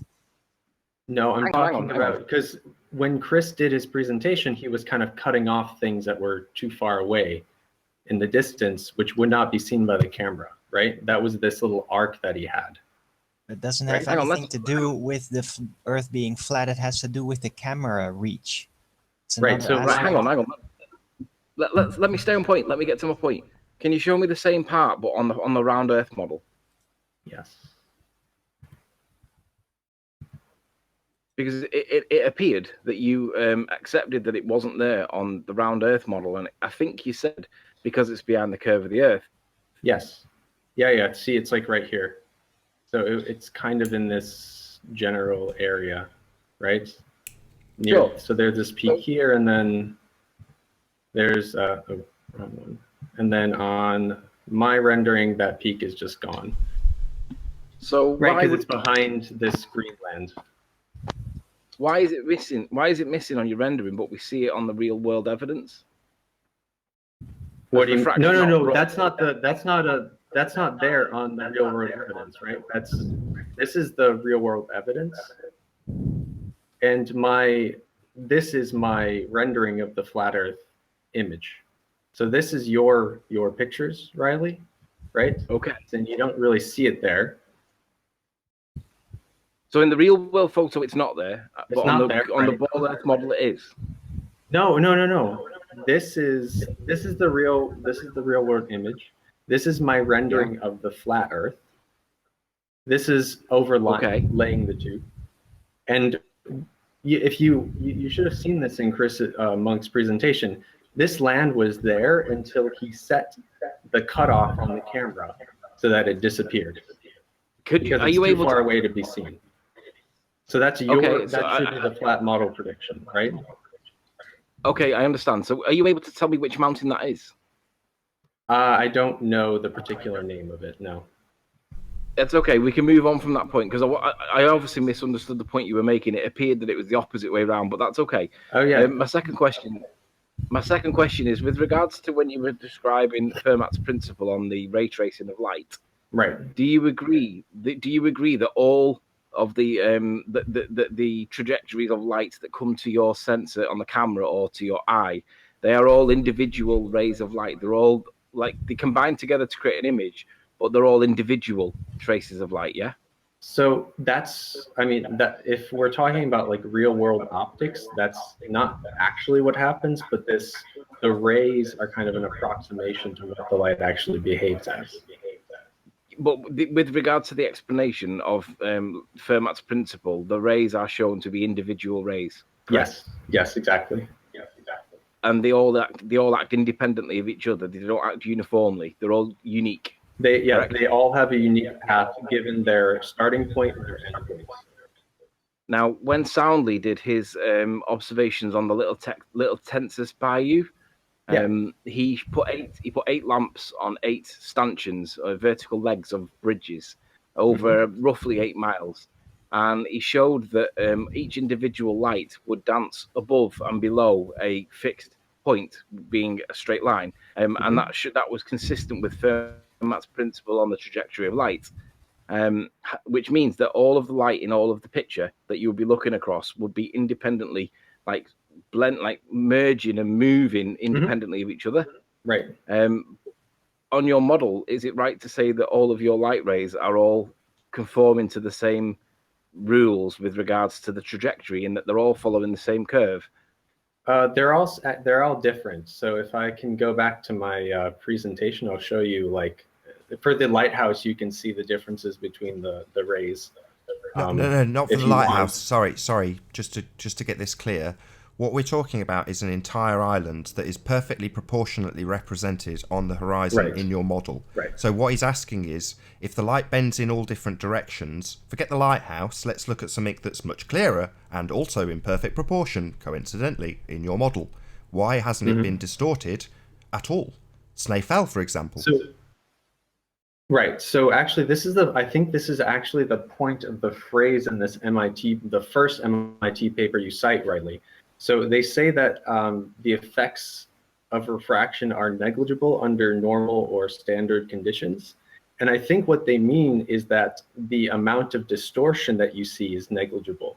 So everything appears to be in the correct proportion when you have normal conditions, but when you have non-uniform or non-standard temperature conditions, you'll actually get all sorts of weird distortion of the image in terms of how it gets stretched or bent or squashed or whatever.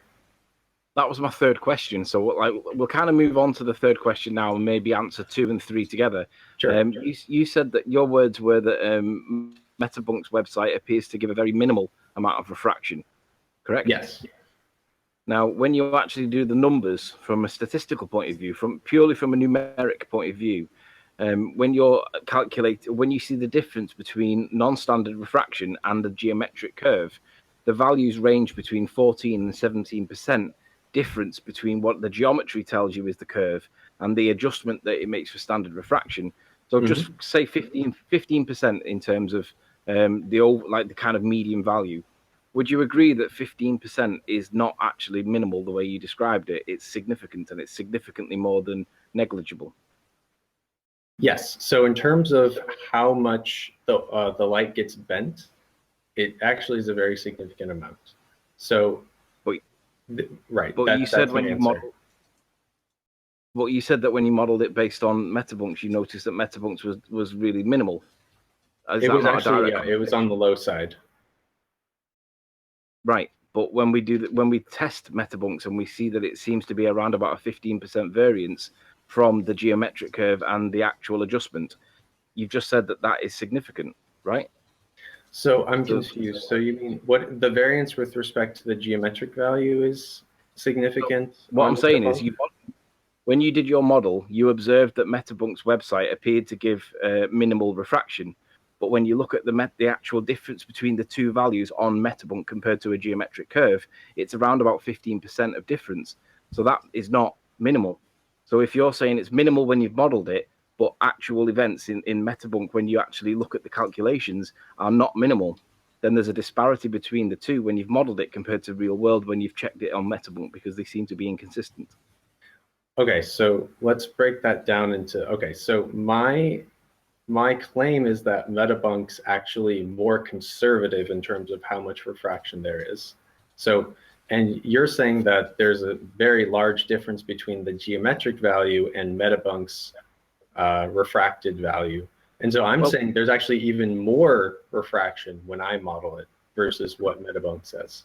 Right, but so this is where we go back to how much refraction should there be, because we know that in the MIT paper, not the one that we were talking about yesterday, but the other MIT paper that I cite, and this is the one that Mick West recommends that we read, it describes the effect of refraction as, quote, negligible. And if we test it with Mackle Lighthouse, for example, we can put 31 miles in and the observer height at whatever value you want, just say 100, for example, and then you can see that the difference between the two values is around about 15% difference between the refraction with non-standard refraction and the geometric curve without any refraction at all. Right. It's about 15%. That's not negligible. Yes, I understand. But you said that when you did your model. But you said when you did your model, you observed that refraction on Metabunk's website was minimal. Right. So what you're saying is basically this MIT paper says standard refraction, standard conditions, I should say, refraction is negligible. And I'm basically what my simulations show is that refraction is not negligible. Is that what you mean? All right. I'm sharing my screen. Can you see my screen? Nathan, if you can present, you have to. The audience is seeing it. If you can just click on Sleeping Warriors. Yep, I got icon. it. No, I think I know what you're saying, Riley. I think you're saying that there's a kind of a disconnect here, right? Like this MIT paper says refraction should be negligible under standard conditions, but the curve calculator says it should be huge, right? No, well, yeah, let me show you, right? So Mackle Lighthouse, 31 miles, 100 feet, just for example, the difference between this value, 184, and this value of 239, we can calculate straightforward. 184, divide by 239 gives us the difference of, it's 15%, 15.1%, no, I understand. 14.1%. Now, what I'm saying is you observed that the refraction on Metabunk's website was minimal, not representative of normal refraction, but I would argue that it's clearly way more than what it should be, because it should be minimal. And we do see evidence of refraction in real world, because Ranty and my composite image that Ranty made, Ranty's been back since and got other pictures of Mackle Lighthouse, and they're virtually identical. The difference between the two pictures is negligible. It's a couple of pixels. But that's clearly not satisfying this definition. And what I'm saying is, your model, based on your model, you think that the refraction on Metavunk is minimal, but it's clearly 15%. Can I just interject for a second, just into the conversation, just very, and we very do have quickly, 'cause evidence of negligible gotta go. refraction. So Riley, so let's break this down. So what do they mean by negligible? So in the context of this paper, they were actually looking at Fata Morgana, superior, inferior mirages, right? And so the definition of right, but you have to negligible take by normal, unless you're going to change the meanings of words. The meaning. No, I'm not changing the meaning of negligible. So what they're measuring mirages, right? So would you agree that under standard conditions, there is negligible miraging? No, they're measuring refraction, not mirages. They were using mirages. They're talking. That whole paper is about mirages. I mean, correct me if I'm wrong, Philip. But hold on, sorry, I've got to interject here. Correct me if I'm wrong. Sure. This entire island is a mirage in your model, correct? I guess so. If you want to. No, call I it a guess so. mirage. Nothing Sure. is where you expect it would be. It is representing itself in a different location to where it is geographically and physically located. It is, in fact, by definition, according to your terminology, a mirage, correct? Well, okay. I don't. Okay, is that a yes? So what is a mirage? You tell me it's what Nathan. this effect is in your model. It's a light So in my representation model, in my optically of something that we physically can't see because our view of it is obstructed by the curvature of the Earth, necessitating it being optically lifted up at minimum 650 feet in the foreground, increasing to further distances in the background. Therefore, what you have is an optical representation of something that is physically not there, meeting the horizon so it represents itself in perfect proportions as though it was on a flat plane. So much so that you can actually measure it with straight lines and simple trigonometry to get to the conclusion that we are on a flat plane, as we have done exactly that. However, in your model, it is not where you think it is. In the case of Morgold Lighthouse, it is absolutely obscured by the curve of the Earth, and while you guys can claim that that is a refraction mirage, it is also necessitated that the entire island is not physically where you think it is. It's all in different places, therefore a mirage. If you want to define mirage as being objects appearing where they're not supposed to appear, or where they not actually are, that's fine. That's not my definition. No. I'm not going to have that. No, Philip. No. That's not my definition. I don't believe in fantastical nonsense like this. I think we just see this stuff. Hold on. I think we just see this stuff because it's there. That's what I think we see. It's as simple as that. I think we see this stuff because it is there. You guys think it's being obscured by curvature. You guys think that it's an optical effect that is refracting things up to your eye line. That's what you think, and you guys term it as slightly looming non-standard refraction hyena mirages, not me. Sure. All right, whatever. You know that video Anthony played the other day of the time lapse of the refraction, and it was all changing on the Chicago skyline. How do you explain that, Nathan? If it's just there, why is it moving and changing over time? We're not talking about the Chicago skyline. It's this typical deflection where you want to talk about some different evidence. You always want to talk about some different evidence, other than the evidence of a mirage which is in no way distorted and represents itself perfectly in scale and proportion on the horizon, which is about 12 miles away, even though all this stuff is behind the horizon. It's all sat in your eye line and looking like and being able to be capable of measured with art calculations that just about work out. And you have to ignore the fact that, as I keep pointing out, you can measure it with simple straight lines and simple trig, if you put it on a flat plane, that is. So Nathan, sorry, Philip. Nathan, all right. So one thing I'd like to clarify is, I know we always bring this up because it's kind of the thing that would be a really great, I guess, addition to the flat Earth model is, where is the bottom of the island, and how do you know where to put this line of dirty air? That's the thing that I'd like to understand. Because in your model, you you can basically see all the way down to the shore, correct? Like in this 3D model that Chris made. Oh, you're talking about the obstruction formerly known as curvature? Yes, yeah. So I'd like to understand this a little bit better, because it seems like from what you guys were discussing the other day, right, this obstruction is caused by some sort of optical effects, right? No, refraction. Okay. So it's refraction. So it's basically being miraged away, right? No, you have a direct, I think you would call it an inferior mirage. I'm not allowed to answer your question. Sorry, you have an inferior mirage. Light doesn't actually. Sorry, I was just trying to answer your question. You seem to be interrupting me. So we have an inferior mirage. You have a line that runs the full length of the image, and it's most notable on the part of the island which we call Douglas, formerly known as Douglas, actually Bala-Canal. Well, that particular part of the land has a reflection of itself below itself, but because it's multiple parts of it that are reflected, it is considerably more obvious than Morgul Lighthouse, which is a single point. But there is a line that runs through that lighthouse that is varied only by altitude in terms of the observation position. Okay, so if it's like at this edge of the Isle of Man, right, where there's that little bit, on the northern side, where there's that little bit which kind of bends down, right? So it looks like it's kind of floating. So that's the effect that you're talking about?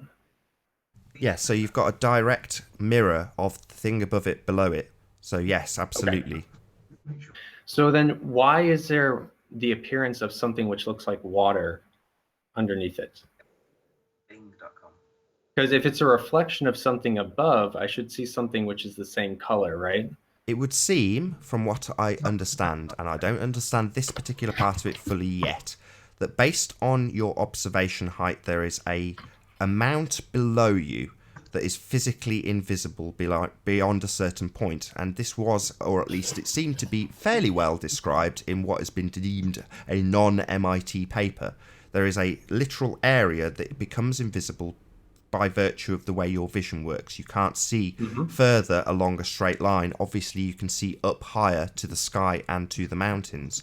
Arev, who was just booted by somebody, God knows who, has done several exceptionally good explanations of this, as has Arwin, as has Phuket Word. So it's just a virtue of perspective that stops you seeing things that are on the deck in this instance. And this has also been proven by Miles Davis. You know, it's a simple fact that as you raise in altitude, you can see further. Well, you can also see lower as you can increase your angle of attack on the target that you are looking at.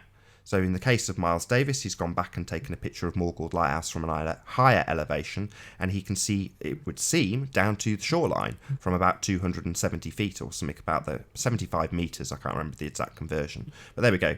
So that would be my limited understanding of the effect of losing from the bottom up in terms of what's missing on the flat plane model that Chris has presented.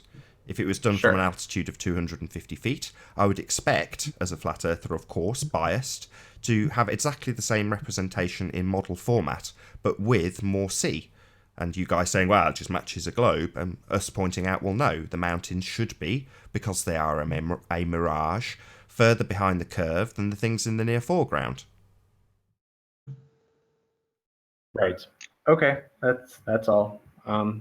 Yeah, I don't understand this very well either. I was just under the impression that there was a line and the stuff that was above was mirrored below. And so it just seems kind of odd that there's no kind of water-colored objects above, which would create a watercolor object below, which would hide the land. And that's just basically my... I think you've got an excellent point, and it seems like you do understand it. You almost understand it implicitly from what I can gather. You know, that is the effect that you're seeing. If you look at Morgul Lighthouse and draw a straight line across the whole image, you'll see that line with a direct reflection through the entire image from left to right. It's an effect of the observer height. And Ranti God bless him, has done a very good job of demonstrating this by having a boat. Admittedly, it would be better if we did this with something on land, and this is, without giving too much away, something that I've challenged or tasked, depending on which way you want to look at it, Anthony of getting at St. Bees. But basically, the bottom line is, as you lower your observation point, you get an increased invisibility, if you want to call it that, which is what you're describing as the shore, raising up to the midpoint, the perceived horizon line. But you also get, based again on your altitude, an angle of attack on the thing that you're looking at, which is varied as you go up and down in altitude. And that brings in things. If Anthony got on a step ladder at the top of the highest peak, he would bring back more of the lighthouse as his angle of attack would increase on it. He might only bring back 5 feet of it based on his angle. He might have to go up another 50 feet to actually bring the entire thing back. What I can say with certitude is at 75 metres, you've got the whole thing and the shore back. Miles has proved it. Very handy. It saves us setting up a telescope. I haven't got to go to my mother-in-law's to get my telescope to do exactly what Miles has done. So I'm chuffed to bits. We'll be using his images more often. It's good because, bottom line is I honestly don't care if people want to believe they're on a globe. I do want a really good understanding of how our vision works. And just to round out this point, hopefully Anthony will add a little bit to this, I don't know. But in terms of the negligible refraction, it doesn't seem to matter what distance you view things at. This tiny band, when you take it into the scheme of the size of the picture, that band with the mirroring below, formerly known as Douglas, the Seashell, Morgall Lighthouse, you name it, there's a straight line through the lot of it. That is actually negligible. It's tiny. There's very little of it. But when you compare it to the variant on a sphere, it seems, like Anthony's point out in mathematical terms, like it's not at all negligible. But in reality it's negligible because we're on a flat plane. Nathan, are you there? Yeah, you sound like a lunatic, right, Nathan? I think you need to let it sink in how much Philip has completely destroyed Chris Monk's observation and the whole thing you've done. Oh, really? I think you need a little bit of time for it. Oh, really? Yeah. He's modelled You've it got on to know an your orthographic limitations, view. Nathan. I don't think you know yours sometimes. I don't think you're quite understanding what he's demonstrated here. I was really excited. I really enjoyed his presentation, and big shout out to Philip. And I think you should thank him too, because you're always saying you want people to debunk it. Yeah, I did. As I've said a couple of times, he's modelled it on an orthographic view, so he's modelled it in 2 dimensions and then plugged in quite a considerable number of variables to bring this land back. The fact that he can do that mathematically doesn't alter the fact that we've modelled it on a flat plane and it works perfectly with straight lines and simple trigonometry. That has been conceded also. Alex, fine, you can big it up as much as you like. I don't mind what you big up. I've bigged it up too. He deserves a lot of credit. He's done a lot of work. It's amazing, yeah. Right. It's a lot of work. So Nathan, work. can I correct you on one thing? So go ahead. The variables that I plugged in are actual measured observations. So for example, the temperature and the pressure I got from the weather station at St. Bees that day. And your height, I actually used your measured height. So everything in my model is real data that I didn't fudge. It's just numbers that I plugged in based on observations. And sure, I'm not implying that you fudged anything, but did you apply the same atmospheric variables when you did it on a flat plane? I guess I could. No, sorry, you didn't hear my question. Sorry, I'll just repeat my question, just because you've seemed to have avoided it by saying I could have. Clearly, the answer was no. You did not model any atmospheric conditions when you got it, quote, very close on a flat plane, correct? Is that not the case? So you could model in the atmospheric conditions, but in essence, you didn't need to. You didn't need to model any of this bullshit into the flat plane model. You just did it, correct? Yeah, instead of having a rant, let him talk. Right. So Nathan, I was trying to be representative of your position, which was light moves in straight lines. I see what I see. That's why I didn't put in any refraction. To be honest, I tried it. It didn't really make much of a difference. So I just decided to keep the straight line view, but I can present the refracted one too if you want. No need. You've already presented the fact that you could do it, and it basically worked out, but for the fact that it's in an orthographic view on a flat plane, and it didn't require any other complicated refraction mathematics to be applied at all. You've already demonstrated that. You could have done, but you didn't, and you didn't want to misrepresent that we just see things in straight lines and light travels in straight lines, which is basically Nathan, what we all expect. My next project is actually to represent the miraging. Excellent. I mean, I'm getting frustrated because of Alex, and I'm taking it out on you, and I'm really sorry. Oh, sorry, Nathan. Nathan, can you hear me? I know it's hard because I've been vindicated. Not at all. Anyway, Well, with that, I'm going to say, first and foremost, a huge, massive, enormous thank you to all of the live audience for tuning in and hopefully for sharing this live debate.